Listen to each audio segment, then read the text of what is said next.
61세 황연수 할머니는 결혼 후에 자기를 종처럼 부리는 아들 며느리 때문에 좌절할 수밖에 없었습니다.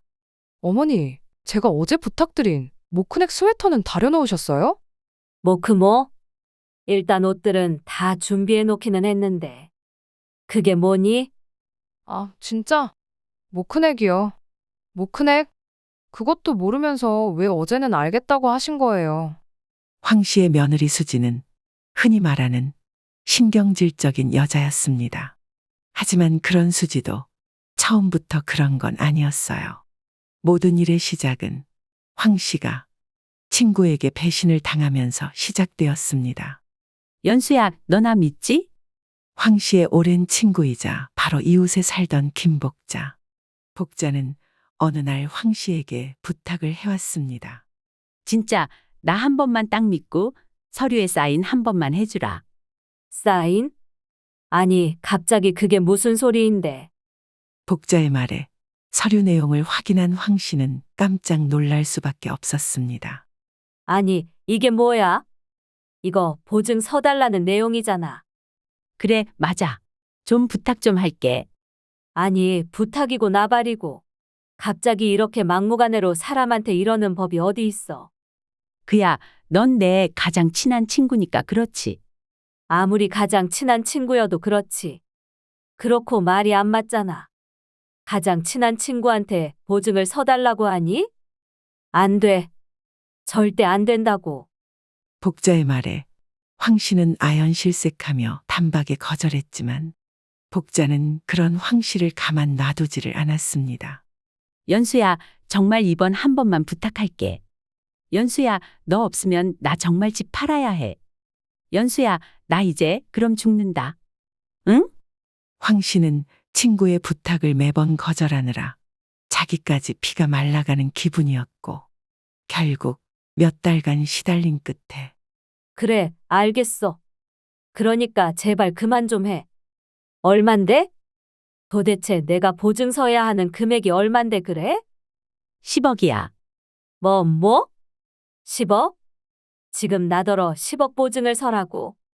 너 내 형편이 어떤지 알면서 그러니? 나 이 나이에 임대주택에 겨우 살아. 그것도 아들 도움받아서.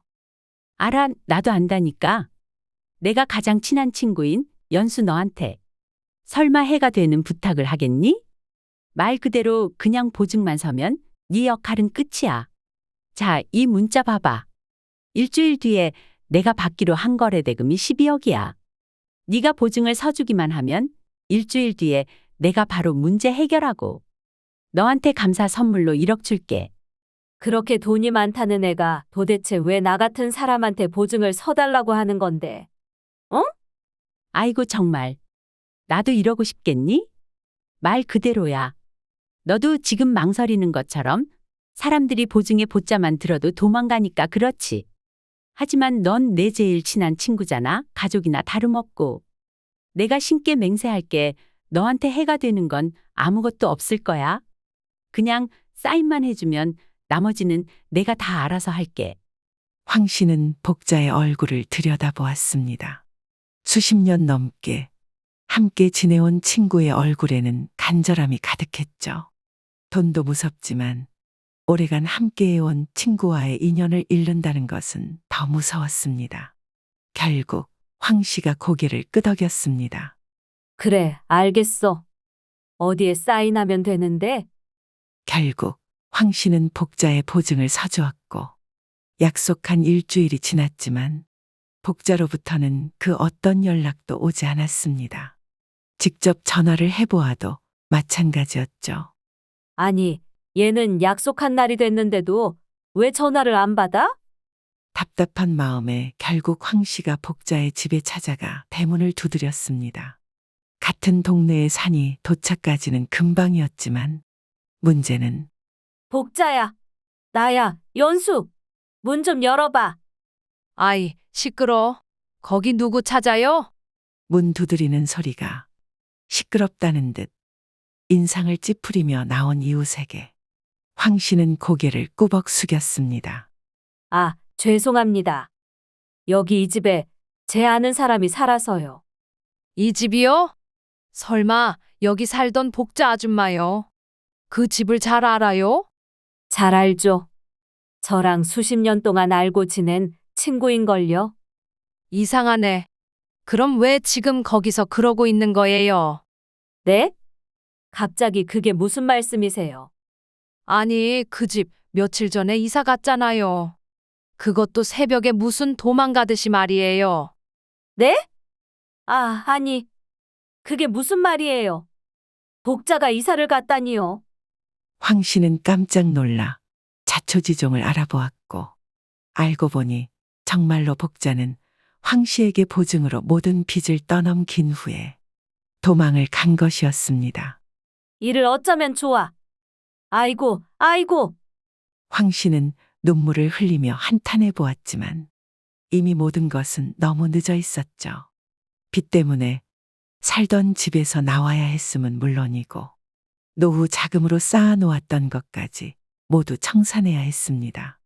그러고도 여전히 많은 빚이 남아 있었죠. 집도 절도 잃게 된 황 씨에게 남은 선택지는 하나뿐이었습니다.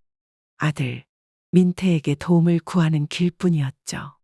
민태야, 내 아들. 엄마, 목소리가 왜 그러세요? 설마 지금 우시는 거예요? 왜요? 무슨 일인데요? 그게 말이다. 도대체 이걸 어디서부터 이야기해야 할지. 황 씨는 아들에게 자초지종을 모두 설명했고 그 결과 아들네 집에 들어가 살게 되었습니다. 모든 것을 잃고 그야말로 맨몸으로만 아들네 집에 들어가게 된 것이었죠.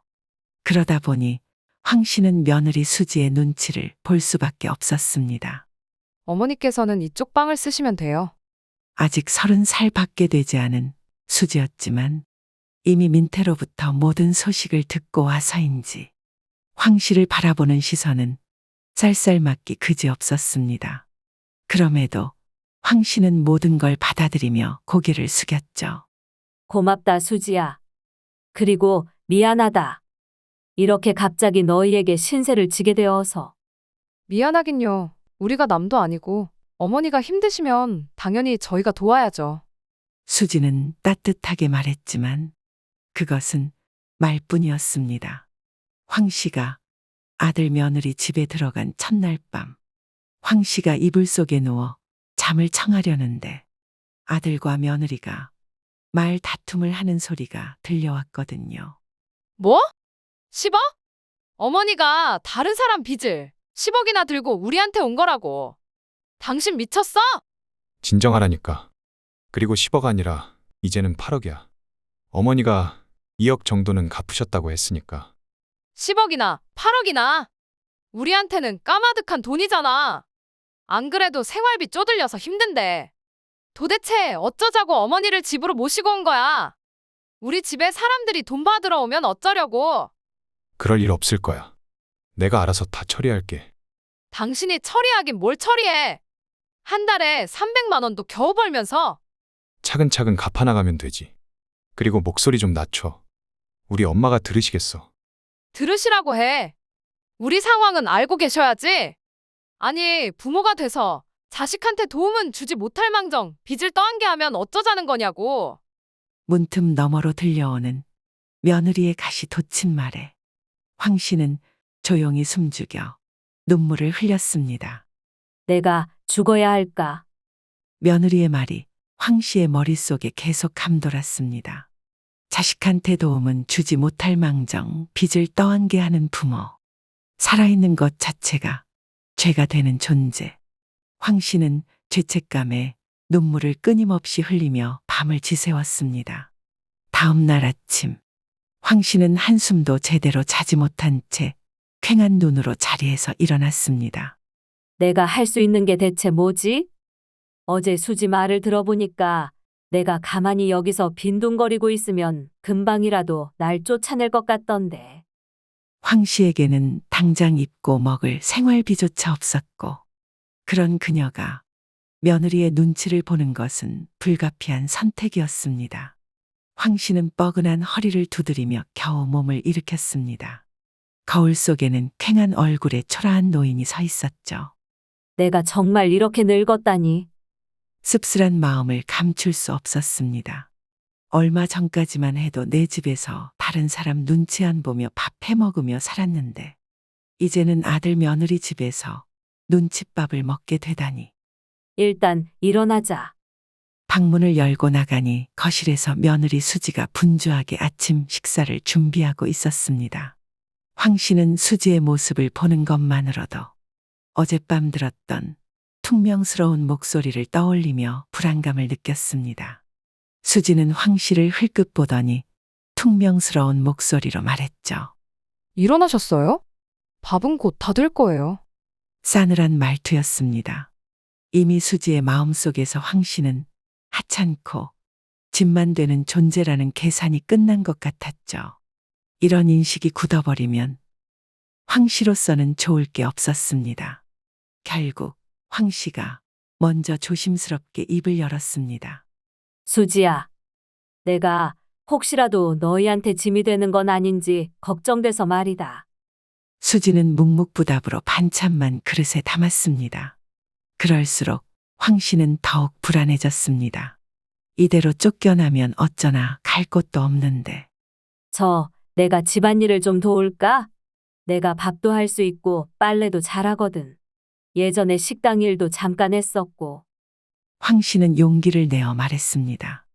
자존심이 상했지만 지금은 뭐라도 해야 했습니다. 이대로 가만히 있다가는 정말 쫓겨날지도 모른다는 불안감이 엄습했거든요. 수지는 그제야 황 씨를 제대로 쳐다봤습니다. 잠시 망설이는 듯하더니 어머니께서 밥하고 빨래를요? 마침내 나온 며느리의 말에 황 씨는 움츠러든 어깨를 펴고 힘주어 말했습니다. 그래. 뭐든 시켜만 줘. 너희한테 얹혀 살면서 집만 되는 건 딱 질색이니까. 황 씨는 솔직히 말해서 며느리가 어느 정도는 고민할 줄 알았습니다. 어찌 되었건 나이 많은 시어머니를 새파랗게 어린애가 부리는 건 꺼려지는 게 정상이니까요. 그런데 수지는 곧바로 앞치마를 풀어 황 씨에게 건네더니 그럼 우선 밥부터 차려주세요. 국은 어제 끓여놓은 게 있으니까 데우기만 하면 되고요. 반찬은 냉장고에 있는 걸로 알아서 해주세요. 너무나도 쉽게 자신을 종처럼 부리는 며느리의 모습에 황 씨는 얼떨떨했지만 이내 그래, 알았다. 라고 하며 부엌으로 달려갔습니다. 며느리가 너무 쉽게 자신에게 일을 맡긴 게 의아하기는 했지만 뭐라도 할 일이 있다는 게 얼마나 다행인지 몰랐습니다. 그런데 그때 안방에서 아들 민태가 나오더니 일을 하고 있는 황 씨를 보며 인상을 찌푸렸습니다. 뭐야, 수지 너 엄마한테 일을 떠넘긴 거야? 민태는 황 씨가 집에 온 지 얼마 되지 않아 곧바로 종처럼 일을 하는 모습이 마음에 들지 않는 모양이었습니다. 하지만 며느리 수지는 지지 않고 인상을 찌푸렸죠. 떠넘기다니? 어머니께서 일을 하고 싶다고 하셔서 내가 기회를 드린 거야. 그리고 어차피 어머니께서도 앞으로 우리 집에서 지내시려면 뭔가 역할은 하셔야 할 텐데 일을 나눠서 하는 게 대체 뭐가 문제라는 건데? 뭐라고? 야, 서수지. 너 지금 말 다 했어. 아이고, 둘 다 그만해라. 둘의 싸움이 격해지기 전에 황 씨가 나섰습니다. 수지 말이 틀린 거 하나 없다. 내가 뭔가 하고 싶어서 나선 거고. 이 나이 먹고 집에서 아무것도 안 하고 있으면 어디 병나기만 하지 좋을 것도 없고 말이다. 그러니까 민태 너는 나서지 말고 너 할 일이나 해라. 아니, 그래도 엄마. 이건 아니죠. 그래도 제가 엄마를 손님으로 모신 건데요. 괜찮다니까 그러네. 민태 네가 그러면 오히려 내가 더 불편해질 뿐이야. 황 씨의 말에 수지는 민태를 향해 어깨를 으쓱였습니다. 봤지? 어머니께서 하고 싶으셔서 하는 거라잖아. 민태는 잠시 황 씨와 수지 사이를 번갈아 보더니 이내 혀를 차고는 나가버렸습니다. 아들, 밥 먹고 가야지. 황 씨가 애써 말해봤지만 소용없었죠. 그리고 그런 아들이 나가자 며느리가 황 씨의 어깨를 두드리며 말했습니다. 어머니, 그럼 앞으로 잘 부탁드려요. 기이하게 반짝이는 수지의 두 눈을 보며 황 씨는 고개를 끄덕였습니다. 그리고 그때부터 황 씨의 종살이는 시작되었습니다. 수지는 그래도 처음에는 어느 정도 눈치를 보며 어머니, 혹시 괜찮으시면 설거지 좀 부탁드려도 될까요? 라는 식으로 조심스럽게 부탁했지만 이내 점점 어머니, 설거지 좀 해주세요. 로 바뀌더니 나중에는 당연하다는 듯 어머니, 오늘 설거지는 당연히 하셨죠? 라는 식으로 점차 당연하게 황 씨를 부려먹기 시작했습니다. 뿐만 아니라 어머니, 오늘 저녁은 된장찌개 어떠세요? 아, 그리고 반찬은 갈비가 좋겠네요. 라거나 어머니, 내일 아침은 좀 일찍 준비해주세요. 내일 좀 일찍 나가야 해서요. 지금보다 일찍? 그럼 내가 새벽에 일어나야 하는데. 네? 뭐라고요? 아, 아니다. 그래, 일찍 준비해주마. 라는 등 점점 더 많은 일들을 당연하게 요구하기 시작했죠. 심지어는 어머니, 저 이번 주말에 친구들이랑 캠핑 가기로 했는데 혹시 밑반찬 좀 만들어 주실 수 있으세요? 고기에 먹을 밑반찬이랑 그리고 친구네 애들 간식으로 김밥도 좀 싸주시면 좋을 것 같아요. 부탁드릴게요. 하며 황당한 부탁까지 서슴없이 하는 거 있죠. 황 씨는 점점 숨이 막히는 기분이었습니다. 분명 아들네 집에 짐이 되지 않기 위해 시작한 일이었는데 어느새 종처럼 부려지고 있는 자신의 현실이 무서웠습니다. 하지만 무언가를 바꾸기에는 너무 늦은 상태였고 그건 아들 민태도 마찬가지였습니다. 엄마, 도대체 뭐 타러 고생을 사서 하시는 거예요? 지금이라도 제가 수지한테 말할 테니까. 집안일은 그만두세요. 민태는 처음에는 황 씨를 진심으로 걱정하는 듯 보였습니다. 아무리 빚을 떠안고 집에 왔다고는 하나 자기 엄마가 고생하는 걸 싫어하는 것처럼 보였죠. 하지만 누가 그랬던가요? 큰 병 앞에 효자 없다고. 큰 빚 앞에도 효자는 없더군요. 황 씨 앞으로 가지고 있던 빚이 그대로 아들 민태 앞으로 쌓였거든요. 민태야, 요즘 얼굴 표정이 많이 안 좋네. 괜찮은 거니? 별일 아니에요. 그냥 엄마는 신경 쓰지 마세요. 민태는 처음에는 별일 없는 것처럼 말을 돌렸지만 그런 아들의 얼굴은 시시각각 나빠지기 시작했고 매일 밤 집 안방에서는 싸우는 소리가 들려왔습니다. 또 독촉장이 늘어났어. 이거 다 어떻게 할 건데? 해결하고 있잖아. 기다려달라니까. 그런 말은 나한테 하지 말고 빚 받으러 오는 사람들한테나 해. 당신 엄마 때문에 우리 집도 망하게 생겼다고. 그렇지 않아도 버거운 살림에 빚의 변제조차도 어려운 상황. 황 씨는 아들의 눈치까지 보게 되었습니다. 민태야, 요즘 많이 힘들지? 미안하다. 엄마가 돼서 정말 면목이 없어. 됐어요. 그런 말 듣는 것도 힘드니까 그만하세요. 아니야. 나는 그냥 진심으로 말하는 거야. 알았으니까 그만하시라고요. 점차 차가워지는 아들의 모습에 황 씨는 가슴이 아팠습니다. 그러면서 자신을 이런 비참한 상황으로 내몰고 도망간 복자. 복자에 대한 원망이 날로 깊어졌죠. 그 망할 것이 나에게 사기를 치지만 않았어도. 하지만 그런 원망이 깊어질 새도 없었습니다. 원망이 깊어지기도 전에 며느리가 어머니, 오늘 저녁은 카레가 먹고 싶네요. 그래 알겠다. 저녁에 카레 준비해 놓으마. 이런 식으로 황 씨는 아들네 집에 거의 식모처럼 살게 되었고 그러다 보니 점차 몸도 마음도 피폐해져 갔습니다. 엄마, 이거 셔츠 엄마가 빠신 거죠? 그렇지. 왜 그러니? 뭐 문제라도 있니? 그게 여기 옷 카라의 변색이 심해서요. 이거 비싼 거라 빨래를 제대로 해주셔야 하는데. 아, 그래? 그럼 내가 다시 빨아보마. 어머니 그거 손빨래 하셔야 해요. 힘 주셔서 제대로요. 손빨래를 해달라는 아들 며느리의 요구에 황 씨는 욕실로 가서 빨래를 시작했습니다. 그런데 이상한 점이 있었죠. 아이고 이거. 왜 이렇게 따뜻한 물이 안 나오는 거야? 온수를 아무리 틀어봐도 냉수만 나오는 상황. 참다 못한 황 씨는 결국 며느리에게 나가서 물었습니다. 수지야, 이거 온수가 나오지를 않는데 보일러 틀어져 있는 거니? 아, 보일러요. 알겠습니다. 금방 틀어드릴게요.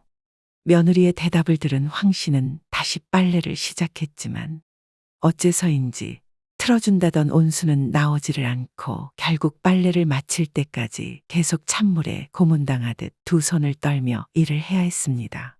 빨래를 마치고 나온 황 씨가 확인해 보니 보일러는 여전히 틀어져 있지 않았습니다.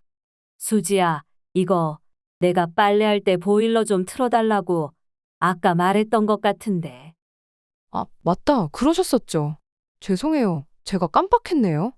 너무 얼어서 빨갛게 변한 황 씨의 손을 며느리는 무심하게 지나치고는 황 씨가 힘들게 손 빨래한 것들을 가로채서 이리저리 휙휙 둘러보았습니다.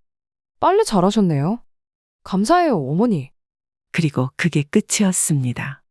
며느리는 황 씨에게 간단한 감사를 표하고는 자요, 어머니. 저기 건조대에 널어주세요. 황 씨에게 다시 툭 젖은 빨래를 던졌습니다. 며느리가 자신에게 빨랫감을 던질 것이라 예상하지 못한 황 씨는 버둥거리다가 그만 얼굴에 빨래를 정통으로 맞고 말았습니다. 하지만 그마저도 며느리는 신경 쓰지 않은 채 자기 길을 가버렸죠. 이게 뭐야? 얼굴 전체에 퍼지는 축축한 느낌에 황 씨는 깊은 굴욕과 좌절감을 느꼈습니다. 순간 치밀어 오르는 분노에 황 씨는 빨랫감을 거칠게 움켜쥐었지만 그뿐이었습니다. 빨랫감을 치우자 황 씨의 눈에 들어온 현실은 아들네 집거실에 객식구로 들어와 애물단지 신세로 서 있는 자신이었거든요. 나 잠시 나갔다 오마. 황 씨의 말에 누구도 답하지 않았습니다. 그저 현관문을 닫을 즈음 며느리가 외친 나가실 때 음식물 쓰레기 좀 버려주세요. 라는 말에 따라 황 씨는 기계적으로 그것을 들고 움직였을 뿐이었죠. 음식물 쓰레기를 들고 아파트 단지 안을 배회하며 황 씨는 그저 멍하니 길을 걸었습니다. 내가 어쩌다 이런 신세가 된 거지? 도대체 어쩌다가?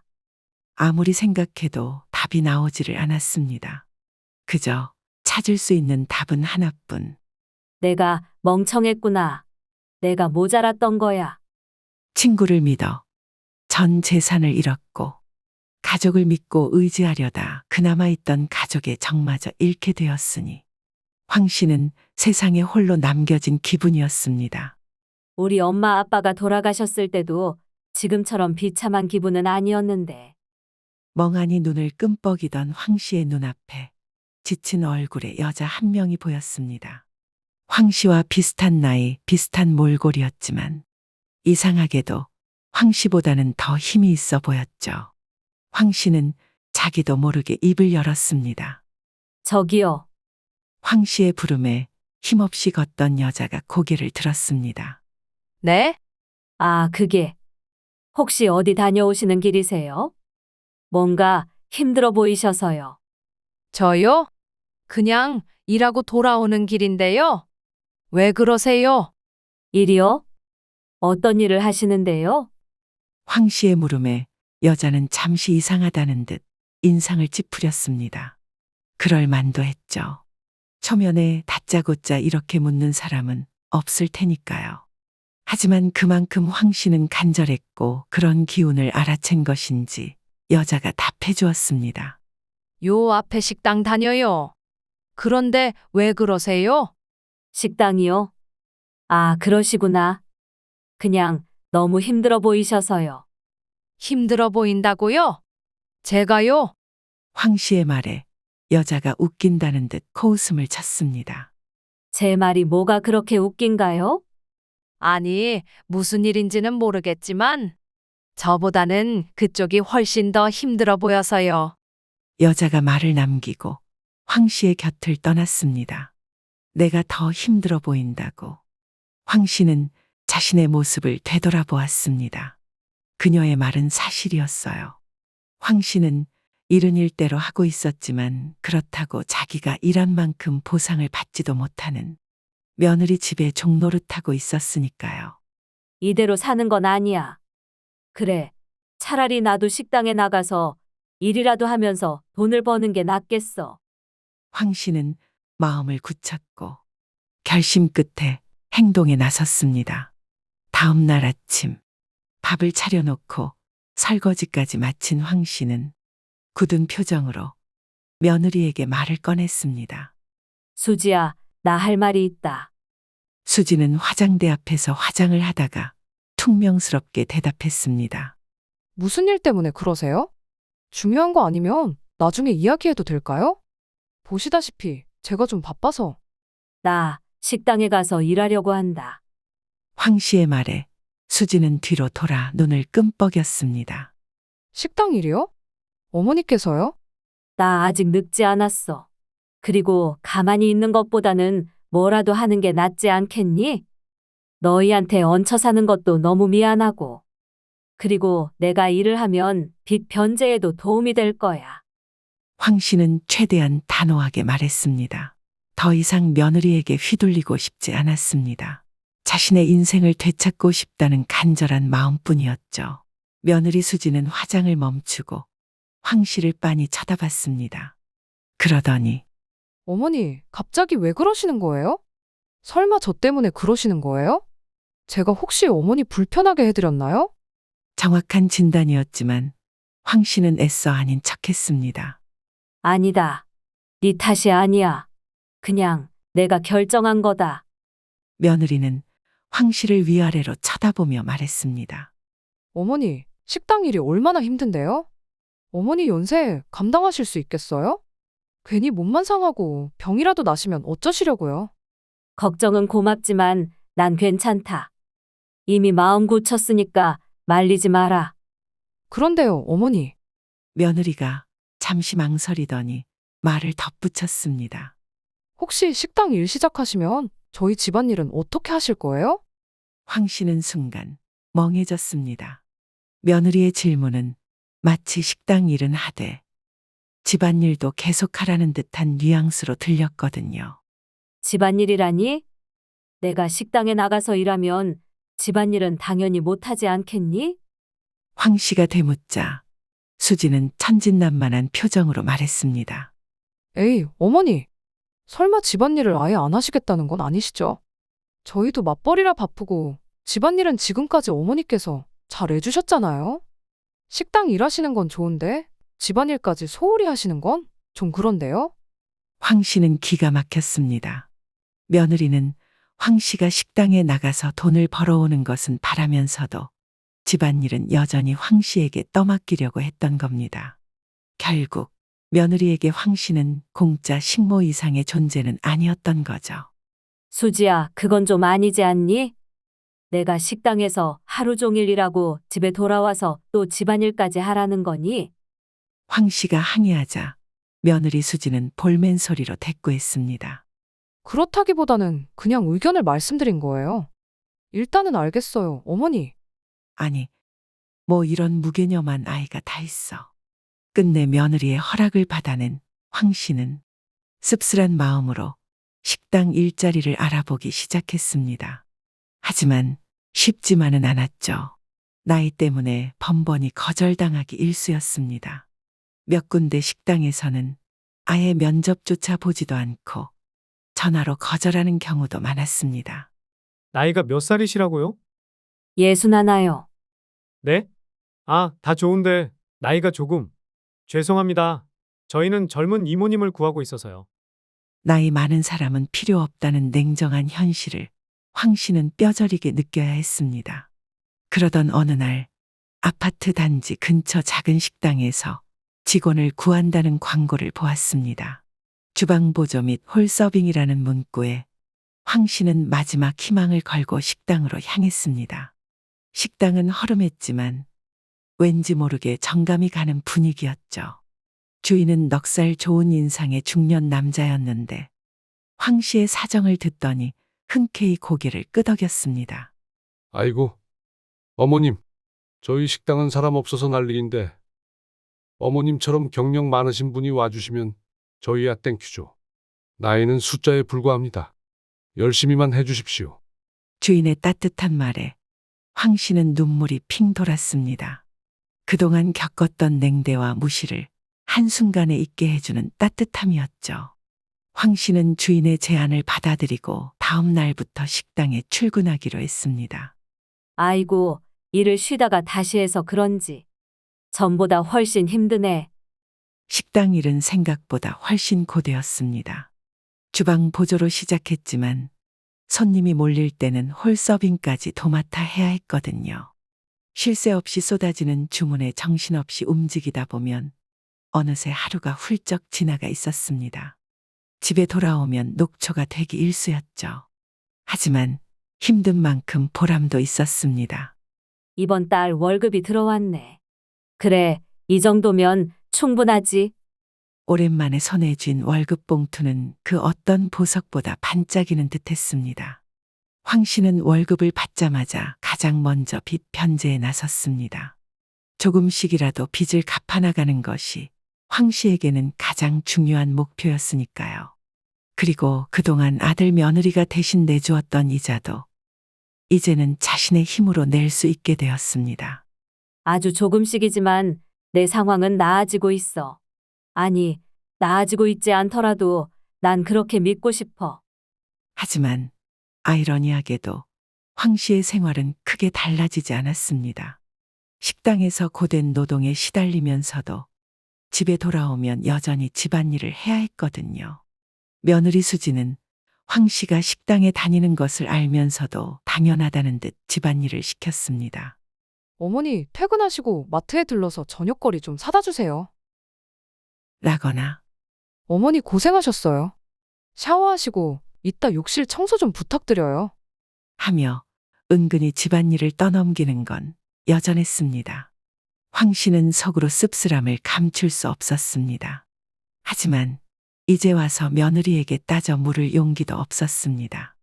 혹시라도 며느리가 화를 내고 아들에게 말해서 자기를 내쫓기라도 할까봐 전전긍긍하는 마음은 여전했던 겁니다. 아직 황 씨에게는 따로 머물 집을 구할 정도의 경제적 여유는 없었거든요.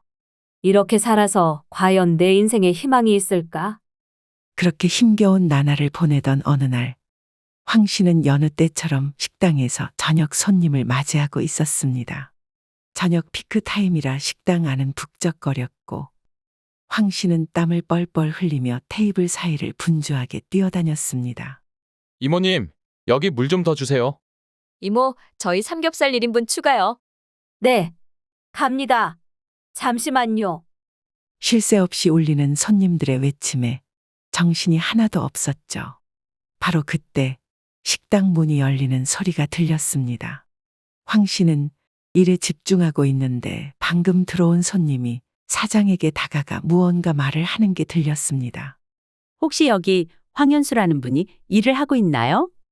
황현수? 그건 내 이름인데.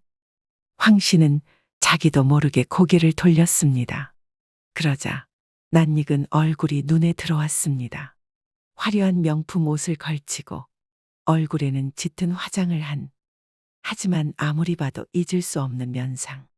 바로 황 씨를 배신하고 도망갔던 김복자였습니다. 복자는 식당 안을 두리번거리더니 황 씨를 발견하고는 눈을 동그랗게 떴습니다. 그리고는 주변을 의식하지 않고 큰 소리로 황 씨를 불렀습니다. 연수야, 황연수, 너 여기서 뭐 하는 거야? 매일 밤 원망하고 미워했던 사람. 내 믿음을 배신하고 내 인생을 망가뜨린 채 도망간 사람. 복자. 너, 김복자 너. 황 씨는 극심한 분노에 말도 제대로 하지 못한 채 복자의 멱살을 움켜잡았습니다. 사람들의 시선이 한순간에 그곳에 쏠렸죠. 하지만 황 씨는 그딴 것 따위 신경 쓰지 않았습니다. 내 돈 어디 있어? 내 돈 어디에 둔 거냐고.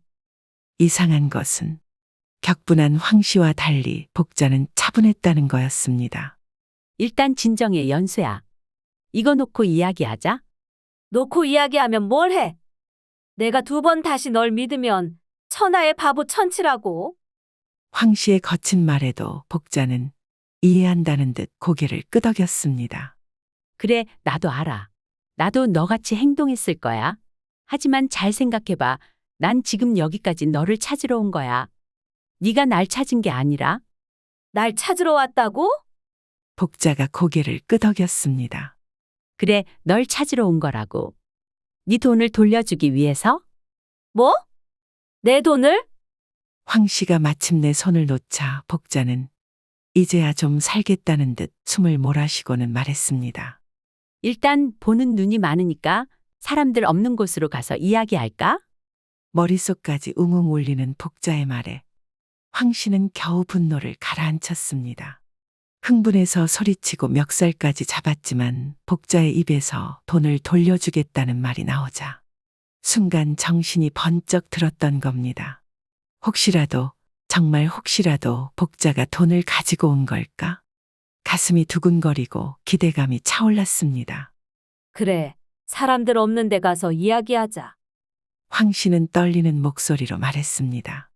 복자는 기다렸다는 듯 식당 밖으로 먼저 나갔고 황 씨는 사장에게 양해를 구하고 뒤따라 나갔습니다.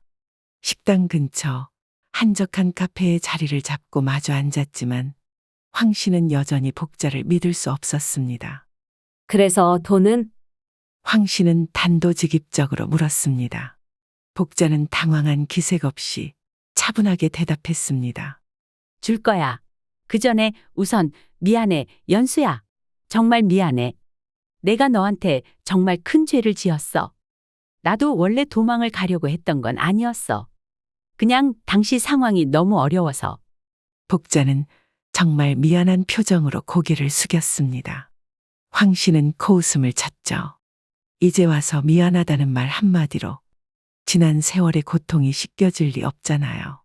하지만 복자는 진심으로 사과하는 듯 했습니다. 하지만 황 씨에게 중요한 건 그런 게 아니었죠. 그래, 알겠으니까. 딴소리 말고 돈 이야기부터 하자. 지금 당장 네가 갚아야 할 돈. 그거 어떻게 나한테 줄 건데? 어떻게 주긴 인터넷 뱅킹으로 바로 입금하면 되지. 복자가 말과 함께 휴대폰을 꺼냈습니다. 사실 황 씨는 인터넷 뱅킹을 사용할 줄 몰랐어요. 하지만 복자가 휴대폰을 눈앞에서 두드리더군요. 황 씨는 그런 복자를 의심스럽게 바라보며 말했습니다. 정말로 나한테 돈을 갚을 거야? 당연하지. 내가 널 속일 생각이었다면 이렇게 네 눈앞에 나타나지도 않았을 거야. 내 재산 전부 다 털어서라도 네 빚부터 갚을 거야. 그리고 그때 약속했던 1억도 당연히 줄 거고. 약속했던 1억? 황 씨는 순간 기억이 가물가물했습니다. 1억이라니? 무슨 1억? 복자는 황 씨의 멍한 표정을 보더니 친절하게 설명해 주었습니다. 기억 안 나? 너 그때 나한테 보증서 주면 1억 준다고 했잖아. 내가 감사 선물로. 아, 맞다. 황 씨는 그제야 기억이 되살아났습니다.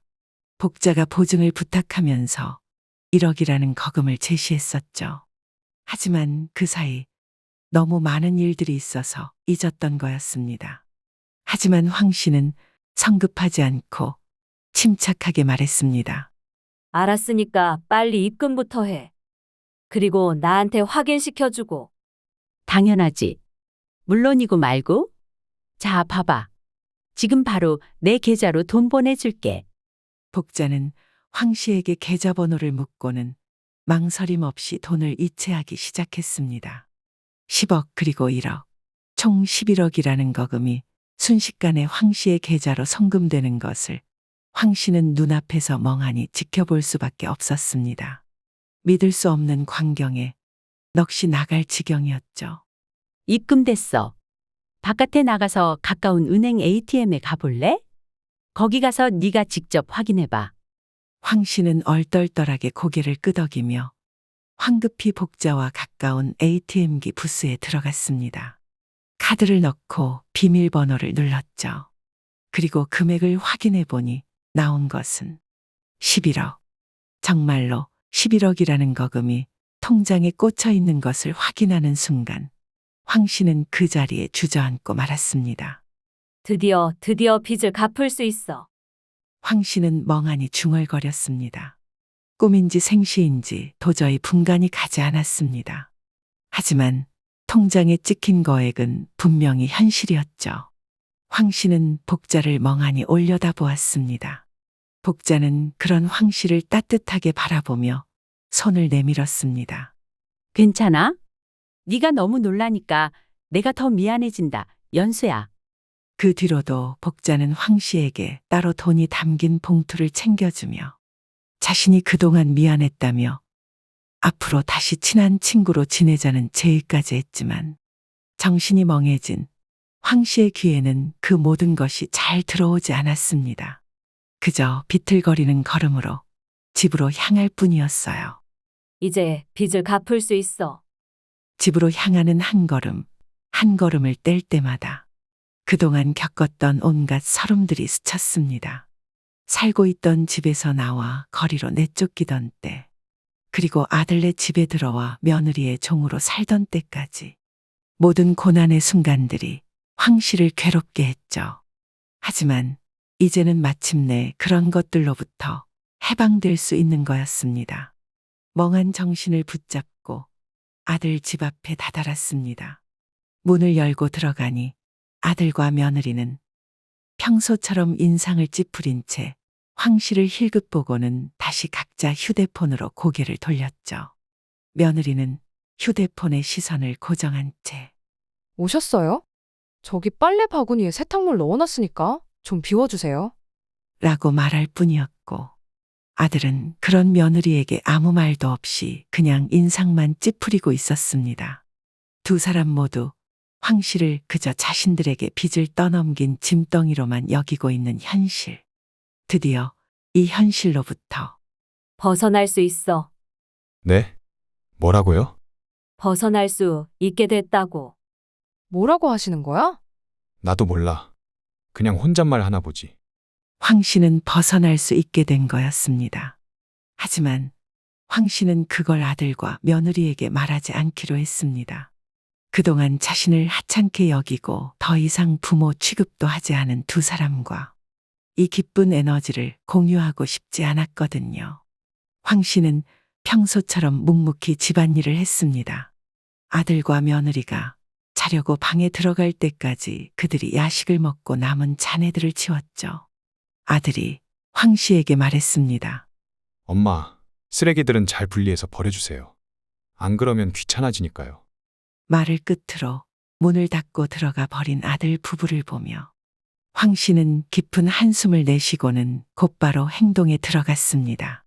우선 짐을 챙겼습니다. 이 망할 놈의 집 2번 다시 오지 않을 거야. 않을 거라고. 꼭 필요한 것들만 챙기다 보니 짐 가방 하나 정도면 충분해졌습니다. 황 씨는 이 넓은 집에서 자신이 오롯이 소유했던 것이 겨우 이 가방 하나 정도의 크기였다는 사실에 허탈하면서도 서러움에 눈물이 차올랐습니다. 짐 꾸리기를 마친 황 씨는 늦은 새벽까지 뜬 눈으로 기다렸습니다. 마침내 안방에서 코 고는 소리가 들리자 행동에 나섰습니다. 자리에서 일어나 요리를 시작했습니다. 평소 아들과 며느리가 좋아하는 메뉴로 아침 식사 준비를 간단하게 마치고 두 손을 탁 털어버렸습니다. 이걸로 너희들과 나의 인연은 끝이다. 시간은 이제 오전 5시.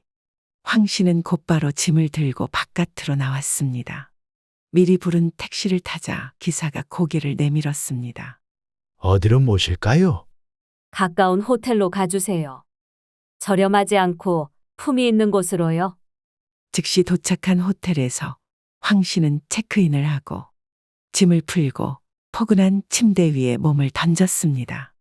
이렇게 마음 편하게 어딘가에 누워본 게 대체 얼마만인지. 잠시 눈을 지그시 감고 음미하던 황 씨는 근처의 백화점으로 향했습니다.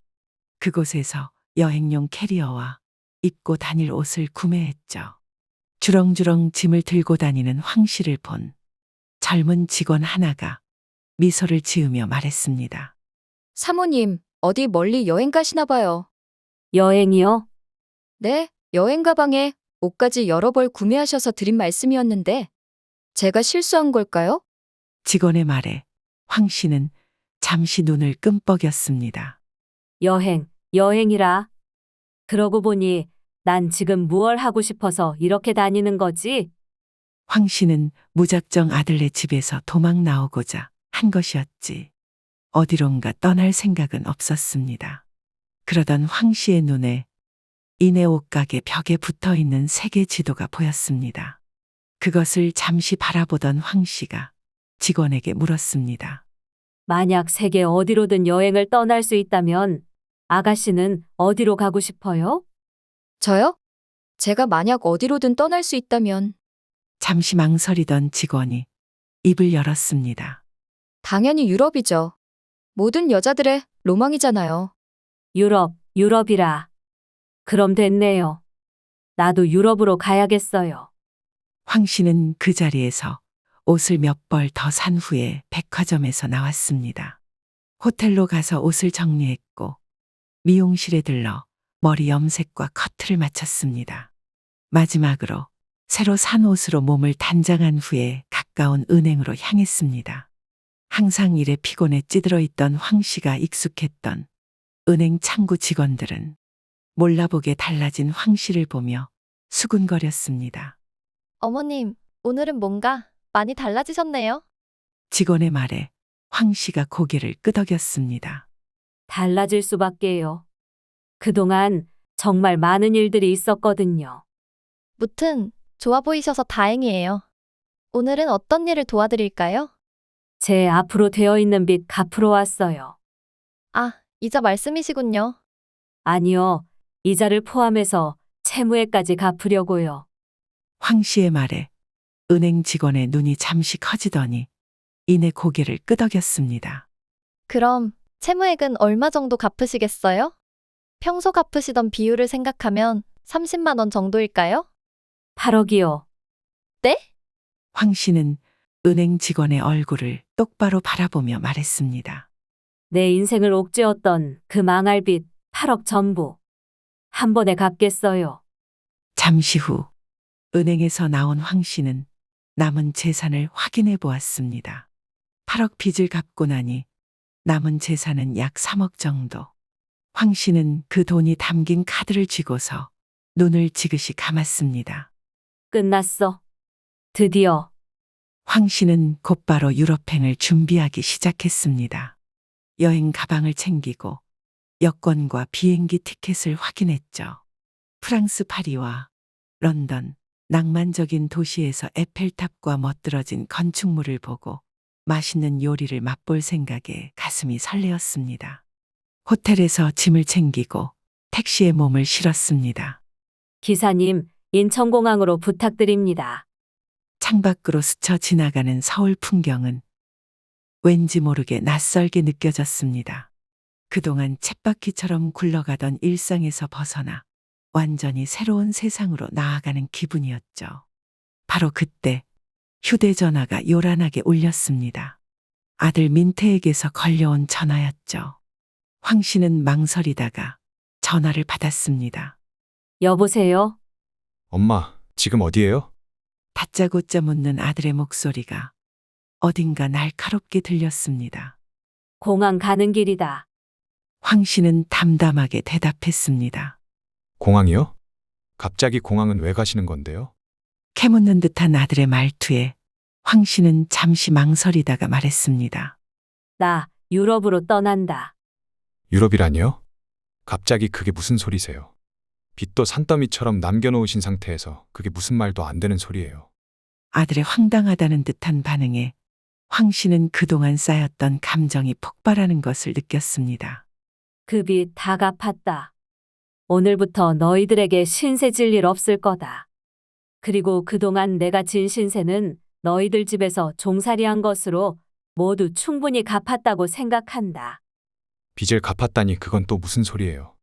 아니 엄마, 치매 걸린 것 같은 이상한 소리 마시고 얼른 와서 집안 좀 봐주세요. 수지가 손빨래가 이상하게 됐다고 난리예요. 자신을 끝까지 종 취급만 하는 아들의 말에 황 씨의 분노가 치밀었습니다. 이런 괘씸한 놈. 끝까지 네 엄마를 종처럼 생각하고 그딴 망언을 해? 황 씨의 말에 아들이 잠시 당황하다가 입을 열었습니다. 엄마, 갑자기 왜 그러세요? 제가 뭘 잘못했다고. 아들의 항변에도 황 씨는 멈추지 않았습니다. 뭘 잘못했다고? 너희들이 나한테 어떻게 했는지 정말 몰라서 묻는 거니? 너희들에게 구박받으면서 내가 얼마나 힘들었을지. 너희들은 눈꽃만큼이라도 생각해봤니? 나는 너희들이 나를 짐짝 취급하는 거 더 이상은 못 참아. 이제 내 마음대로 살 거야. 내 돈으로 내가 하고 싶은 대로. 황 씨는 숨을 몰아쉬며 말을 쏟아냈습니다.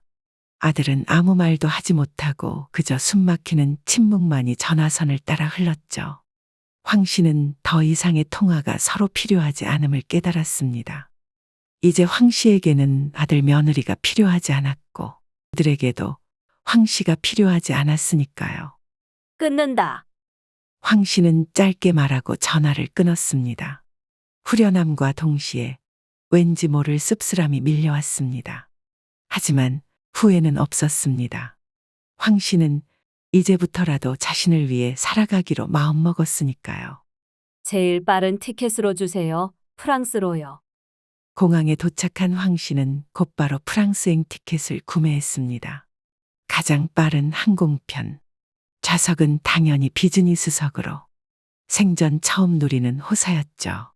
출국 수속을 마치고 탑승 게이트 앞에서 기다리는데 낯선 무리가 눈에 들어왔습니다.